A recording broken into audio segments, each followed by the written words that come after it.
Good afternoon, everyone. My name is Violeta Seva. I'm the Senior Advisor of Makati City in the Philippines. My presentation is about the convergence approach of Makati City in enhancing community resilience.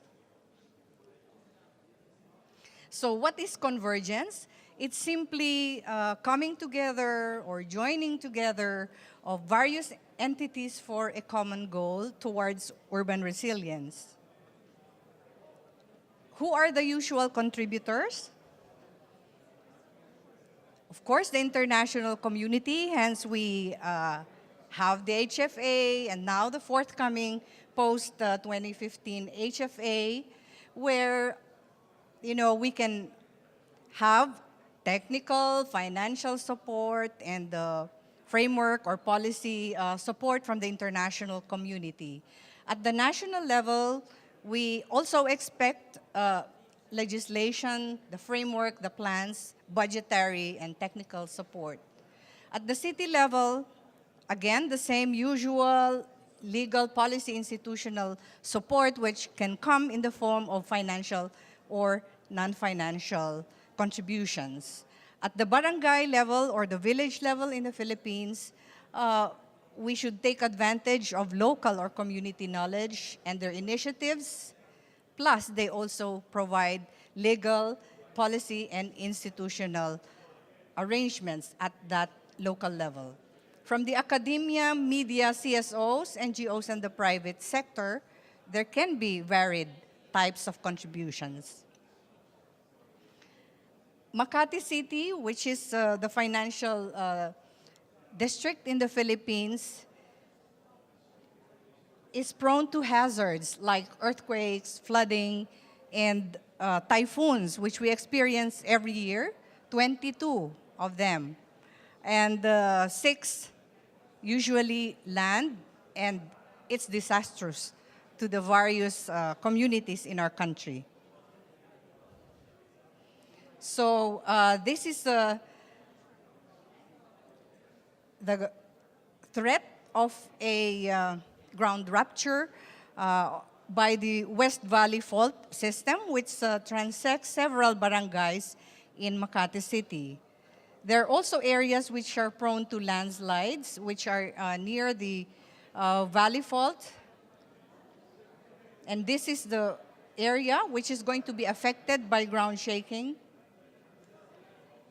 and liquefaction, which is usually near the river areas. And for flooding, as you can see, these are low-lying areas in the community, and again, areas adjacent to the river. The Australian government supported a scientific study called Greater Metro Manila Area Risk Analysis Project, where they projected certain scenarios for earthquake and floods. So for instance, if a magnitude 7.2 earthquake hits Metro Manila, these are the estimates for fatalities in our city, injuries, displaced population, collapsed structure, floor area, and economic losses.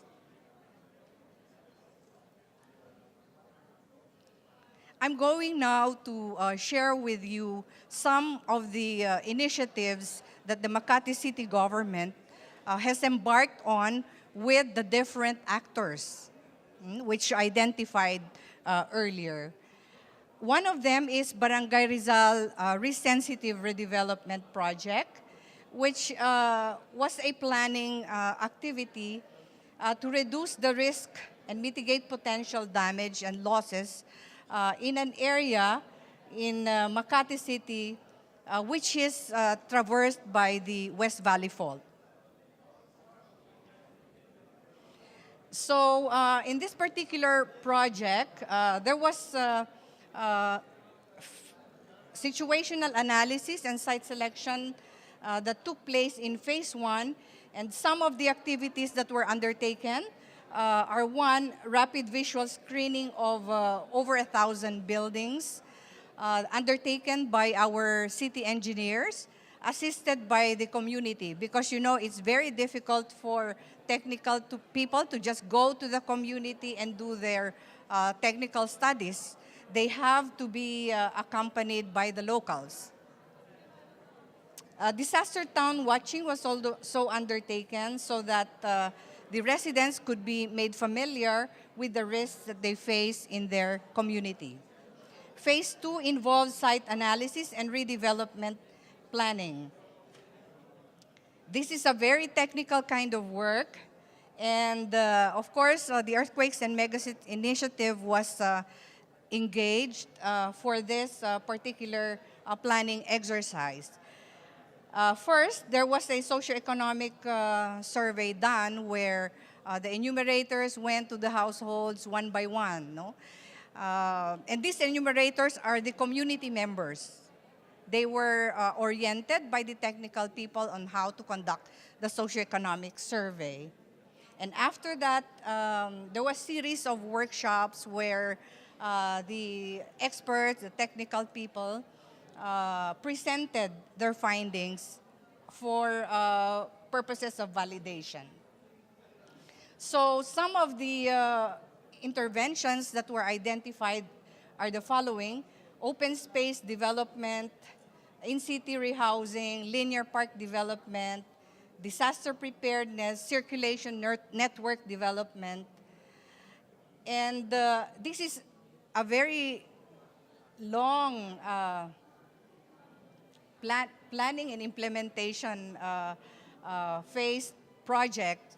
We envisioned it to be 10 years because it will entail really taking out the current occupants of structures that are on top of the fault zone. Developments so far include the following: installation of evacuation signages, tagging of households that are within the fault zone, construction of revetment walls along the Paloma Creek, and then elevation of a basketball court that could be used as a temporary evacuation in the event of flooding. And of course, there's enhanced community awareness and response capacity among the residents while the planning process was being undertaken. Another project is what we call BEEP, or the Building Emergency Evacuation Project. This is a really community-driven initiative by Barangay San Lorenzo. Barangay San Lorenzo, by the way, houses several high-rise structures in the Central Business District. So they formulated this particular project through a highly participatory process, and they first of all created a disaster management committee, and then they usually have these building watching exercises, identify safe and unsafe spots in the community, and finally the formulation of the Building Emergency Evacuation Plan. This project was further institutionalized by the passage of a barangay or a local ordinance that requires or mandates regular conduct of drills by the building owners and their occupants. The third initiative is what we call the DRRM Information Caravan, where people from the city government move around in various barangays and they conduct some kind of a talk show. It's something like this where you have resource persons from health department, from the social welfare, from our emergency rescue groups, and you have the community engaged in a dialogue with these department heads. These are some pictures of our information caravan. And finally, this is a community-based disaster risk reduction management project where the city government, together with partners from the CSOs, particularly the Center for Disaster Preparedness organization, and they would go to the barangays and help them formulate their barangay disaster risk management plans. One of the pilot areas is in Barangay Pio del Pilar, which is prone to flooding.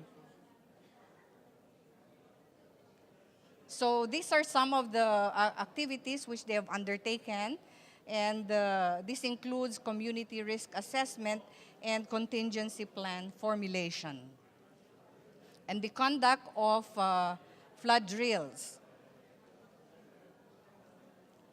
Makati recognizes the importance of people in development, and we shall continue to engage people in our DRRM initiatives. However, we really feel that there's a need for engagement with other actors like the academia, your CSOs,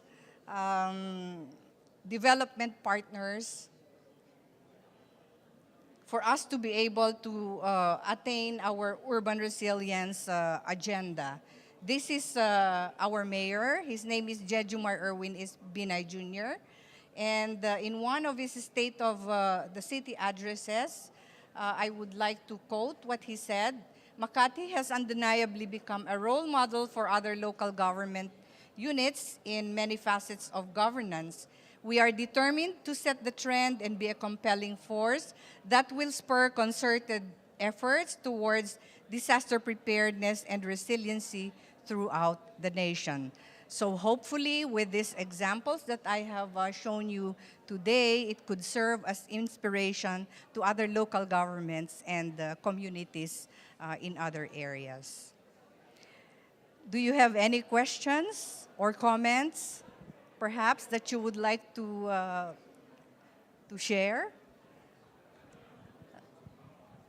Thank you, Violeta. Maybe you can add a little bit about how Makati has shared your experience with other cities in the world. I recall that you have worked with my city in Quito, Ecuador. Maybe you can share something about that. Yes, the Global Facility for Disaster Reduction supported a city-to-city exchange amongst the local governments of Makati, Quito, Ecuador, and Kathmandu in Nepal. So this is one modality for learning from our peers, from our colleagues who are working in other local government units. Well, Violeta, perhaps you can elaborate just a little bit about Makati's leading role in CityNet cluster in conjunction with other cities like Yokohama and so on.